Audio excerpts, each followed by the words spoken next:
Santo anjo do Senhor, meu zeloso guardador, se a ti me confio a piedade divina, sempre me rege, me guarde, me governe, me ilumine. Amém. Queridos irmãos e irmãs, hoje nós temos uma passagem de São Lucas, onde o Senhor ele toca em 3 pontos. E queria tocar aqui nesses 3 pontos. Primeiro ele fala do escândalo, depois ele fala do perdão, e por último ele fala da fé. Então vamos fazer uma escada para tentarmos aplicar este texto em nossas vidas. Vejam. Primeiro, Jesus diz aos seus discípulos: é inevitável que aconteçam escândalos. Ai daqueles que por quem eles acontecem.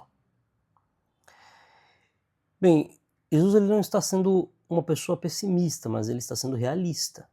Porque ele olha para o coração humano, ele vê o quanto nós somos fracos, ele vê que o homem que não é ainda totalmente redimido, o homem que ainda não está aplicado à graça de Deus, ele ainda é influenciado pelo pecado, ele ainda continua terreno.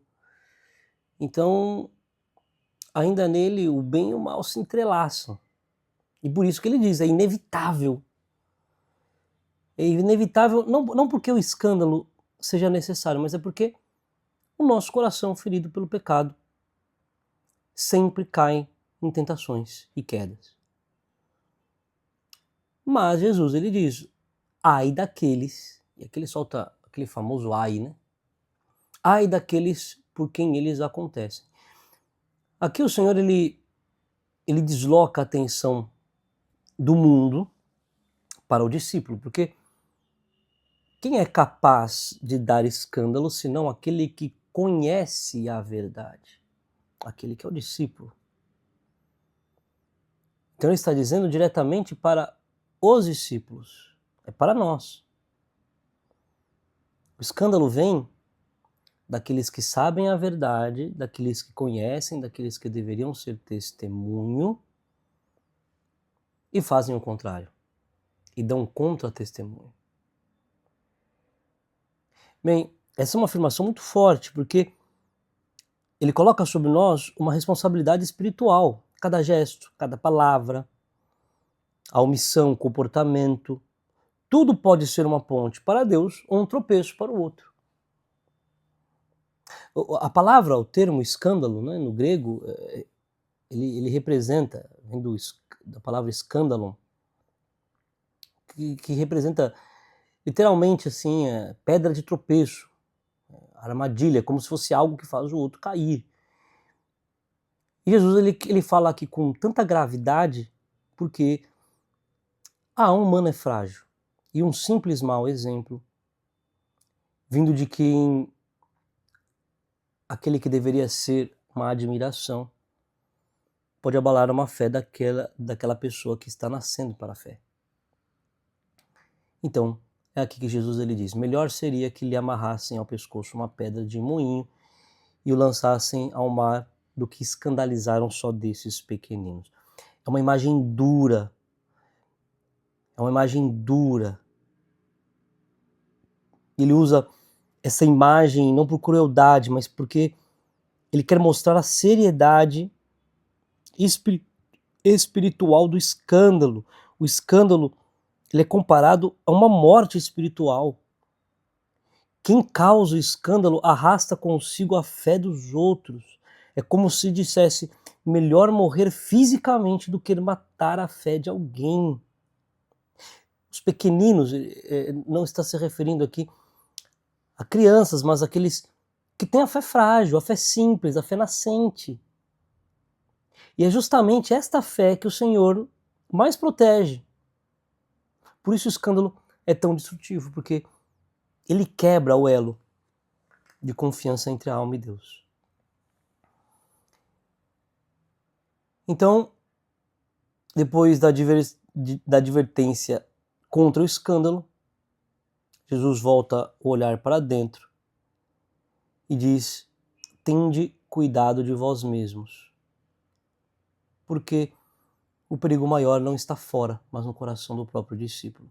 A tentação de escandalizar começa com as pequenas negligências, com o orgulho, com a impaciência, com a dureza, com a vaidade espiritual. E por isso que ele diz: cuidai de vós mesmos. Antes de apontar o erro dos outros, vigiai o teu interior. Porque é exatamente isso. Você é chamado a ser discípulo. Você, o grande discípulo do Senhor.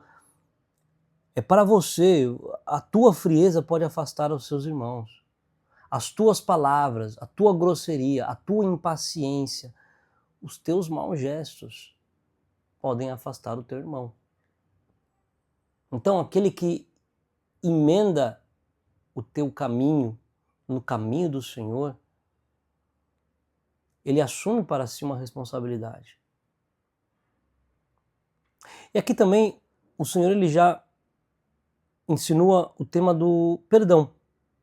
Porque quem vigia o próprio coração torna-se capaz de corrigir o irmão sem escandalizá-lo e de perdoar quando o outro cair. Então ele diz: se o teu irmão pecar, repreende-o. Se ele se converter, perdoa-lhe.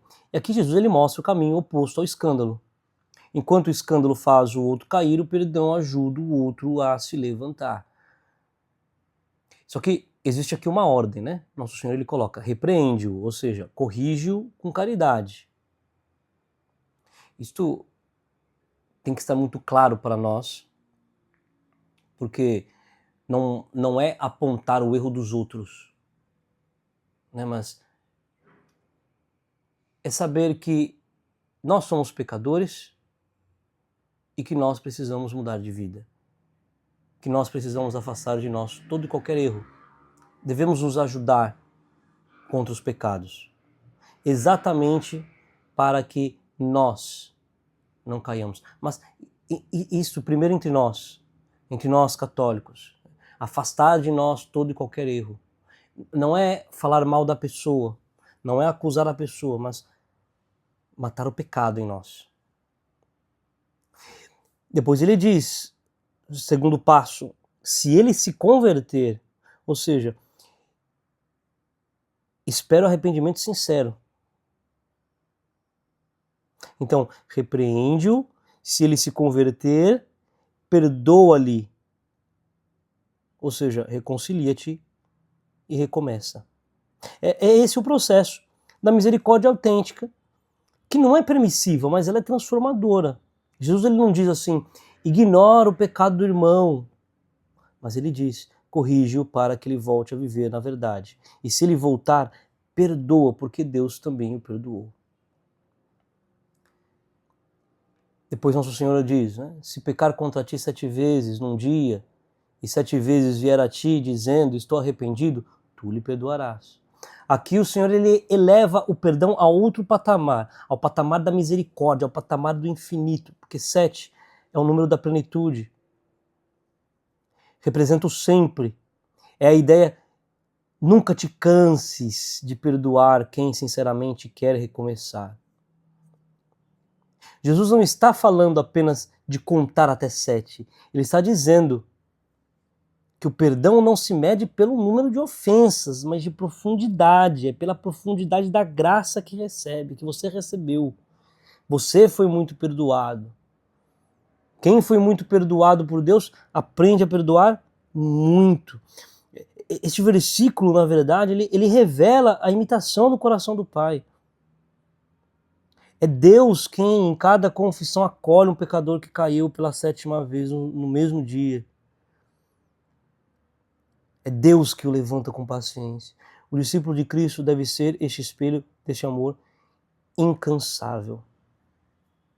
Então, os discípulos, quando eles recebem isso, quando eles escutam, eles percebem que isso é praticamente impossível. É humanamente impossível amar desse jeito. Aqui é humanamente impossível 2 coisas. É humanamente impossível não escandalizar, como o próprio Senhor diz, e é humanamente impossível perdoar desta forma. Então, aqui o texto muda de tom.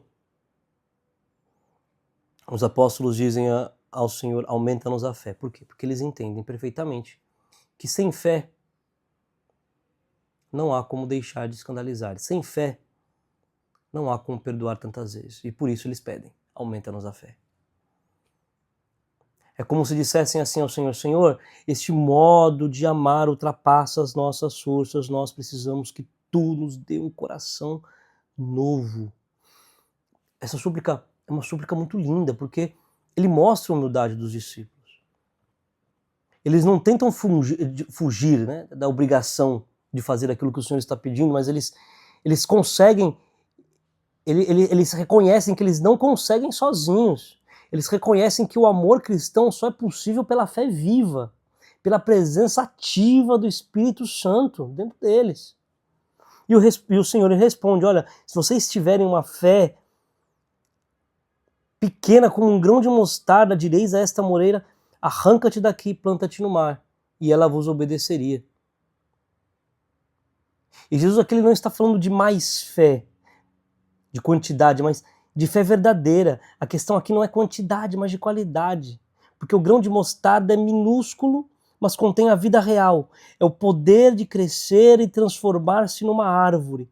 Assim também é a fé, que mesmo pequena, se for viva, tem o poder da graça, da força de Deus.